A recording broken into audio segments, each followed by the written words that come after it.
de réponse. Je t'avoue que j'écoute le professeur avec un tel engouement que je me dis que aujourd'hui, en fait, on est en face d'un homme qui parle avec une constance qui franchement, qui m'émeut dans le sens où je pense qu'il y a très peu de personnes que j'ai écoutées avec une qualité de réponse que je trouve aussi limpide. En tout cas, merci beaucoup, professeur.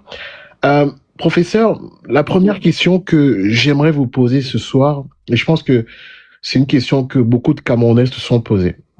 Euh, Vous savez, professeur, je pense que, enfin, je ne vais pas refaire un petit peu l'histoire et ce qui s'est passé pendant les élections présidentielles au Cameroun, mais je pense qu'à un moment, beaucoup de Camerounais étaient dans le doute et justement avaient cette question, on va partir vers quel candidat? Surtout que la candidature du professeur Kamto avait été rejetée. Et vous nous avez expliqué ici aujourd'hui que, voilà, à un certain moment, vous avez conclu que le président élu, Issa Tirouma, représentait le bon choix. Moi, je vais vous le dire avec une totale transparence. Hein. Je fais partie de ceux qui, à un moment, voilà, ont douté, n'ont pas forcément cru en lui, mais force est de constater après qu'il a fallu que j'arrive aussi à avoir ce moment de clairvoyance pour comprendre que, au vu de ce qui se passe, au vu de ses actions, effectivement, je pense que je pense même d'ailleurs toujours que c'est lui qui représentait vraiment une voie de sortie de cette souffrance de l'ordre de 82 au Cameroun. Moi, la question que j'ai à me poser, elle est très simple. Qu'est-ce qui vous a fait justement à ce moment où vous avez dit qu'il représente le bon candidat, avoir ce moment de clairvoyance qui m'a peut-être manqué, qui a manqué et qui manque peut-être encore à beaucoup de Camerounais? Qu'est-ce qui a motivé cette décision? Est-ce que vous pouvez nous expliquer par rapport à ça? Je vous laisse la parole, professeur. Bien. Alors, je vous ai dit tout à l'heure, hein, lorsque je prévenais mon ami KSP de ce que je n'allais pas admettre la polémique, n'est-ce pas, Tout à qui fait. sévit actuellement dans la diaspora par rapport au, n'est-ce pas, au tir groupé, n'est-ce pas, que les membres du peuple du changement se donnent entre eux. Moi, ça me met mal à l'aise. Parce que, donc, je suis fondamentalement installé dans le changement. Le bilan des 43 ans du renouveau, 44 ans du renouveau est catastrophique, n'est-ce pas? Tous les indicateurs sont au rouge pour notre pays. Il n'y a aucun secteur qui soit épargné par la décrépitude managériale, n'est-ce pas, du régime de 82. Et donc, par rapport à ça, vous comprenez que c'est-à-dire que vous avez vu, au lendemain du rejet de la candidature du professeur Kamto, Maître Timan Bonmon avait pensé que la solution devant une telle méprise du droit, un tel déni du droit, c'était de boycotter tous l'élection présidentielle. Et moi, je m'y suis opposé. Je vous ai dit que j'ai travaillé en Côte d'Ivoire. En 2020, Alassane Ouattara est allé à l'élection présidentielle avec deux candidats factices de l'opposition. La communauté internationale a validé sa réélection. Et je vous avais dit dans mes analyses, vous pouvez suivre mes capsules, j'avais identifié au moins 4 candidats qui vont absolument accompagner Paul Biya si d'aventure ont décidé du boycott général. Et les 4 candidats, tout le monde les connaît aujourd'hui. C'est ceux qui ont refusé de rencontrer le professeur Kamto dans, n'est-ce pas, les efforts de conciliation de la construction d'une candidature unique, n'est-ce pas, dans laquelle on été lancés. Chacun peut les connaître. Donc, mes analyses étaient objectives et c'est pourquoi j'avais dit, pour le peuple du changement, le boycott est complètement exclu. Et par rapport à ça, même si les 11 autres candidats face à Biya n'inspiraient pas beaucoup, y compris le président Chiroma, hein, parce que je dis, lorsque vous retournez un peu sur, n'est-ce pas, le bilan du président Chiroma, 20 années dans le gouvernement, je ne pense pas qu'on ait eu des ministres de la communication, ou bien même des ministres dans les régimes successifs, qui ont eu autant de zèle, n'est-ce pas, dans l'excès, comme le président Chiroma. Donc, moi-même, je l'avais perçu ainsi. Mais à la recherche, n'est-ce pas, de quelqu'un qui allait challenger le président Chiroma, ce qui m'a déterminé. D'abord, il a démissionné à l'improviste, ce qui était déjà un signal assez fort. Et je crois qu'au lendemain de sa démission, le clash qu'on a vu à l'intérieur de son appareil politique a montré que même ses lieutenants avaient été surpris par ça. Contrairement à ce qu'on voyait de l'autre côté, notamment du côté de l'UNDP. Parce que le président de l'UNDP a démissionné seul et il a laissé les autres au gouvernement. Et quand les jeunes de l'UNDP ont manifesté, c'est plutôt lui qui a trouvé des éléments pour justifier le maintien de certains de ses lieutenants dans le gouvernement. Et vous voyez, la jeunesse même de l'UNDP questionnait sur l'effectivité de la démission de Belou. Allô? Allô? Allez-y, professeur.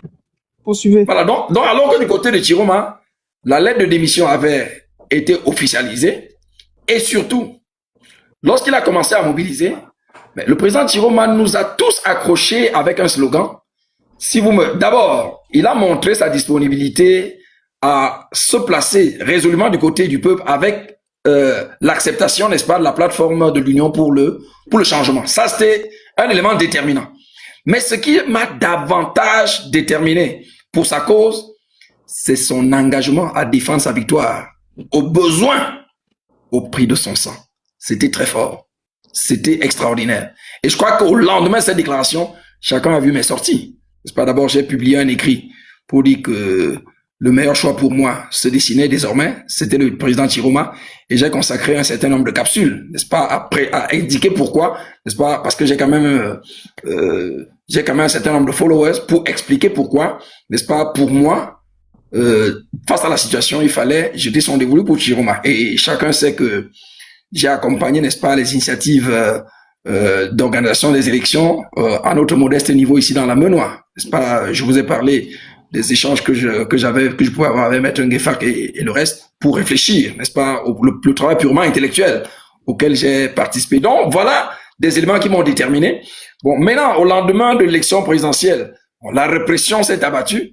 Bon, nous sommes un peu embêtés de voir que jusqu'aujourd'hui, n'est-ce pas, le rêve du peuple qui s'est exprimé massivement en sa faveur et qui a permis justement de réaliser des scores inédits, n'est-ce pas, depuis l'avènement du multipartisme au Cameroun, que cela tarde encore à se manifester. Mais vous comprenez que pour l'adepte du changement que je suis, je n'avais pas d'autre choix que de désigner l'un parmi les 11. Et pour moi, le président Chiroma m'avait offert tous les arguments pour que, n'est-ce pas, mon choix porta sur sa candidature. Et nous y sommes allés, n'est-ce pas, sans état d'âme, avec tous les moyens intellectuels et matériels qui pouvaient être les nôtres. Voilà. Je crois que j'ai répondu à votre question. Merci, professeur. Je ne sais pas, est-ce que Floris peut revenir? Parce que le live pourrait se couper s'il ne revient pas. Floris? Est-ce que tu nous entends, Floris?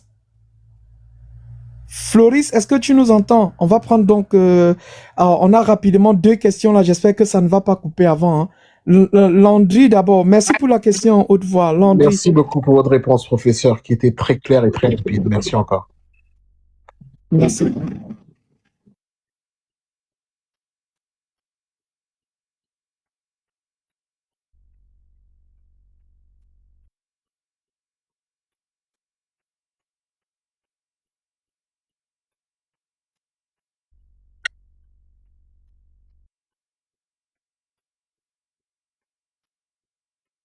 Je sais que dans le domaine académique, il y a la rigueur intellectuelle. Et moi, j'ai suivi dans un panel dans lequel votre nom a été cité, mais comme je n'avais pas votre contact, j'ai dit que vous devrez absolument faire un droit de réponse parce que l'accusation était assez grave. Donc l'opportunité m'est donnée ici de tout simplement vous véhiculer ce qui a été dit ce jour. Il y a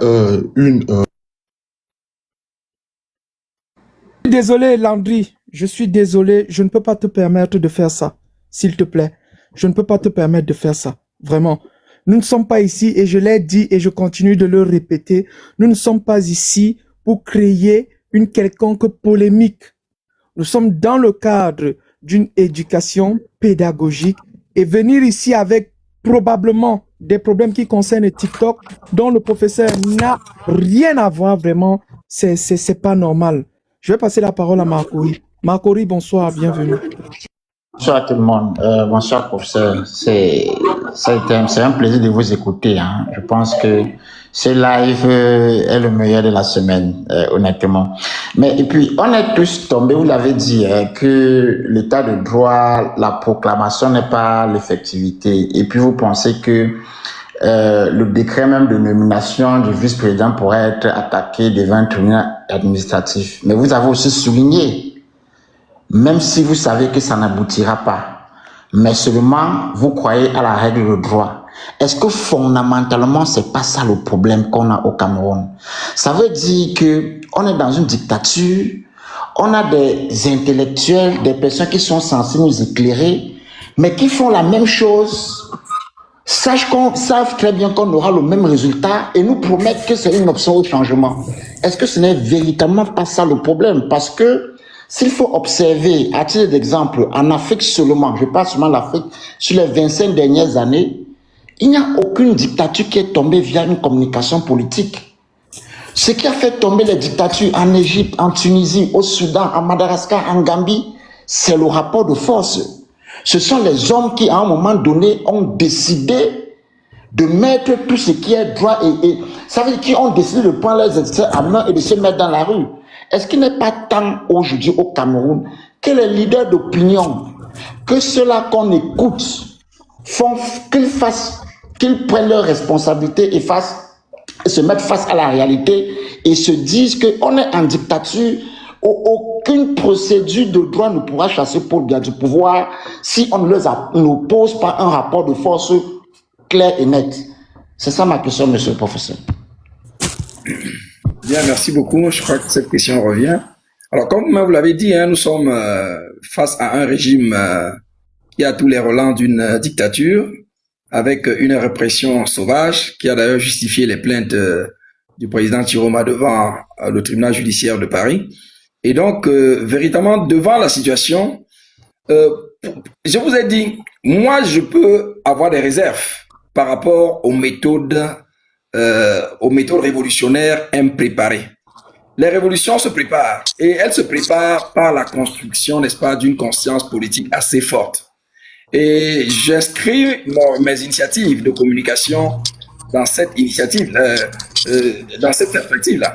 Parce que je dis, quand vous lisez l'histoire des révolutions, les révolutions ne sont jamais tombées du ciel du jour au lendemain. Elles ont été préparées, n'est-ce pas, par des leaders qui ont préparé les esprits, notamment en révélant, n'est-ce pas, les turpitudes du régime qu'ils essaient de combattre. Et donc, et lorsqu'on parle de la construction, n'est-ce pas, d'une conscience politique, l'éducation est le levier par excellence pour y parvenir. Donc, en attendant qu'une masse critique révolutionnaire se mette en place, il faut continuer à communiquer. C'est le moyen le plus efficace pour l'instant. Et quand on parle de la révolution, nous avons eu à le dire, la révolution, qui est quand même le terme, j'allais dire, extrême d'une manifestation populaire, est consacré. Hein? Et dans mes communications, j'ai souvent fait état de l'article 20, je dis bien 20, de la Charte africaine des droits de l'homme et des peuples, qui dit bien ceci, c'est le peuple camerounais a le droit de résister à l'oppression. C'est écrit noir sur blanc dans la Charte africaine des droits de l'homme et des peuples, convention ratifiée par le Cameroun. Le Cameroun fait partie des premiers États à avoir adhéré à la Charte africaine des droits de l'homme et des peuples. Comme le Cameroun a également adhéré à la CADEC, dont malheureusement nous venons de vivre une grave violation avec l'instauration du vice-président nommé qui va achever tout un mandat. Donc, l'article 20 de la Charte africaine des droits de l'homme et des peuples consacre le droit des peuples opprimés à résister à l'oppression. Mais le texte ajoute, la résistance à l'oppression se fait conformément aux moyens reconnus par la communauté internationale. Et donc, alors quels sont les moyens reconnus par la communauté internationale? Ce n'est pas le recours aux armes, c'est les manifestations populaires. Mais lorsqu'on parle de manifestations populaires, vous comprenez qu'il faut encore les préparer. Et face à la division que l'opposition affiche actuellement, vous voyez, quand ce n'est pas le PCRN qui attaque le MRC, c'est le MRC qui attaque le FSN, tout ça, ça donne un spectacle qui ne permet pas justement de construire une convergence. Et voilà la difficulté véritable à laquelle on est confronté aujourd'hui. Parce que s'il y avait une convergence des forces politiques internes, ce n'est pas les intellectuels seuls qui peuvent faire ce travail. Les intellectuels ont leur travail à faire. Et leur travail, c'est notamment la construction, n'est-ce pas, d'une conscience politique forte. Et je vous dis, ce reproche, je ne me le ferai pas, parce que je suis dans une activité de communication qui s'inscrit justement dans cette perspective. Mais ceux qui doivent me mobiliser pour la rue, c'est les acteurs politiques. Mais pour y parvenir, il faut que les acteurs politiques arrivent à construire une relative union. Dans les années 92, on avait l'Union pour le changement, dans laquelle se retrouvaient tous les leaders politiques principaux. Entre-temps, le régime a développé des logiques de corruption qui font que, n'est-ce pas, quand vous présentez un relatif danger, on vous tend un appât. Et si vous mordez, c'est maintenant vous qu'on utilise, n'est-ce pas, pour torpiller le camp du peuple du changement. Donc voilà la difficulté à laquelle on est. La responsabilité pour moi, c'est vrai que les universitaires ont leur part au regard justement de l'abandon de ce combat politique par les universitaires. Vous voyez, quand on regarde la scène politique au Cameroun, ceux qui peuvent prendre la parole, c'est pour faire les louanges du régime. Donc ceux qui ont le discours sincère, n'est-ce pas, un discours pur, comme celui dont je me revendique, n'est-ce pas, on les compte pas sur les doigts, sur les 10 doigts de la main. Il y en a véritablement pas. Donc même la communauté universitaire a démissionné, mais entre-temps, il est urgent que les leaders politiques également arrivent à construire une relative convergence. Et donc, ne pas se laisser entraîner par les divisions, n'est-ce pas, que le régime peut susciter à travers quelques activistes, mais essayer vraiment de se focaliser par rapport à l'objectif commun qui devrait être l'éviction de ce régime quarantenaire qui a amené notre pays, n'est-ce pas, au fond du gouffre. Or, cette convergence-là manque pour l'instant et c'est malheureux. Mais je peux vous garantir que, personnellement, je continue de croire que la razzia qu'on a vue se construire derrière le président Tiroma le 12 octobre 2025 peut encore se manifester à l'occasion des élections locales. Et soyez convaincus, les élections locales n'ont pas les mêmes règles de gestion que l'élection présidentielle. L'élection présidentielle, c'est une seule circonscription. Ça veut dire que vous pouvez gagner dans la diaspora et on vient dans un seul département au Cameroun annuler tout ça. Les résultats de chaque circonscription restent là-bas. Et donc, c'est pourquoi j'ai dit, il faut croire à ces élections locales. Donc, en attendant peut-être que le contentieux de la présidentielle, n'est-ce pas, soit clarifié, il faut également se préparer à la prochaine estocade qui concerne les élections locales. Lorsque vous gagnez à Tchan, le Conseil constitutionnel n'a rien à faire avec les élections municipales qui se passent à Tchan. C'est au niveau de la commission locale de Elekam que ça se fait. Et il s'agit des élections où vous avez des acteurs que vous connaissez. Je dis en mobilisant davantage la communication autour des articles 113, n'est-ce pas, 60, 56 du code électoral. Je dis on peut avoir une estocade plus virulente que ce qui s'est manifesté le 12 octobre 2025. J'y crois en tout cas. Merci beaucoup. Merci infiniment, professeur. Vraiment, vous avez été waouh. Ça, nous sommes restés vraiment subjugués. Nous sommes vraiment, et les mots manquent même pour expliquer, pour exprimer la satiété dans laquelle nous nous trouvons en termes de substance que nous avons acquise ce soir. Merci infiniment. On va pas vous retenir encore longtemps, hein, parce qu'on sait qu'il est très tard là où vous êtes. Alors, est-ce que vous auriez peut-être un dernier mot pour tous ceux qui vous ont écouté aujourd'hui? Est-ce que vous avez un mot également pour encourager, pourquoi pas, pour encourager à soutenir l'initiative de l'expression de la majorité des Camerounais du suffrage au 12 octobre, soit du 12 octobre 2025? Ah ouais, non, je suis pas un homme à me dédire, hein. Nous sommes engagés pour le changement le 12 octobre 2025 et vraiment le peuple a fait son choix et il est normal que la volonté du peuple prévale, Mais en attendant, vraiment, mon exhortation irait plutôt surtout à l'attention de la diaspora, vraiment, pour qu'elle essaye de mettre un peu de l'eau dans son vin par rapport à tous les discours, n'est-ce pas, de division que nous observons là. Vraiment, pour les adeptes profonds du changement que nous sommes, je dis, il faut mettre fin à ces batailles d'arrière-garde.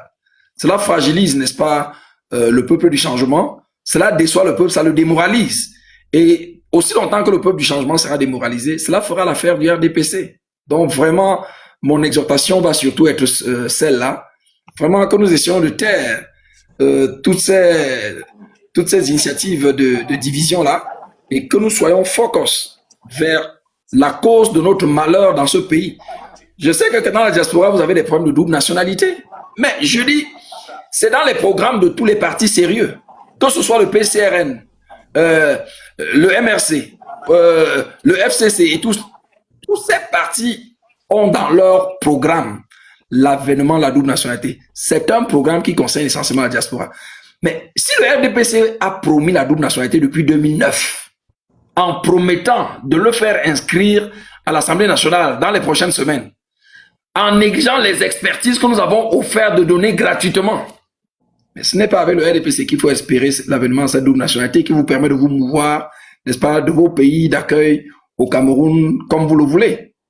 C'est bien à travers un parti de l'opposition. Et si vous êtes conscient de ça, je dis ce n'est pas sur l'opposition qu'il faut tirer. Tous nos tirs doivent être groupés contre le RDPC. Vraiment, ce n'est que par là que nous allons espérer l'affaiblir. Et je dis, l'initiative du président Chiroma, moi, je la plébiscite, je l'approuve, je la soutiens.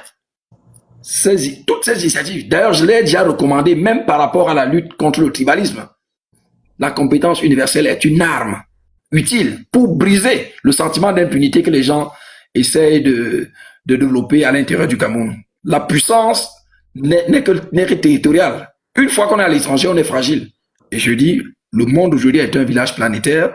On ne peut pas apprécier les initiatives que l'on peut mettre en œuvre uniquement en se limitant dans le contexte national. Il faut également pouvoir sortir de son pays et voir les possibilités que nous offre la communauté internationale, parmi lesquelles donc ces compétences universelles que l'on peut mobiliser aussi bien, n'est-ce pas, pour réprimer les crimes qui ont été commis pendant l'élection présidentielle, mais aussi pour mettre un terme à l'impunité qui semble se développer devant les appels au génocide auxquels nous assistons dans notre pays. Donc, c'est sur ce que je vais terminer mon propos, en nous encourageant vraiment à développer ce sentiment d'appartenance nationale et d'éviter justement de nous diviser pour ne pas fragiliser les espoirs de notre peuple. Merci beaucoup. Merci infiniment, professeur. Merci. En tout cas, nous vous inviterons de nouveau hein, et j'espère que vous serez toujours disponible et prompt à répondre à notre invitation. Bon, je l'espère. Vous manifesterez et on verra en fonction de mon emploi du temps. J'avoue que je ne suis pas toujours très libre, hein, parce qu'il y a beaucoup de choses qu'on fait. Ça se voit. Ok, en tout cas, nous allons nous séparer sous cette belle mélodie de Bill Loco. Je ne sais pas si vous la connaissez. Le titre, c'est Nen Lambo. Voilà, c'est ça, professeur. Je suis un fan de la bonne musique. Hein, voilà. La musique de mon pays. Ouais. Merci infiniment, professeur. À nous revoir très vite. Bien des choses à vous. Merci, merci, merci. Au revoir. Ciao, ciao. Bonne soirée et bon début de semaine. Bon début merci. de semaine. Merci, prof.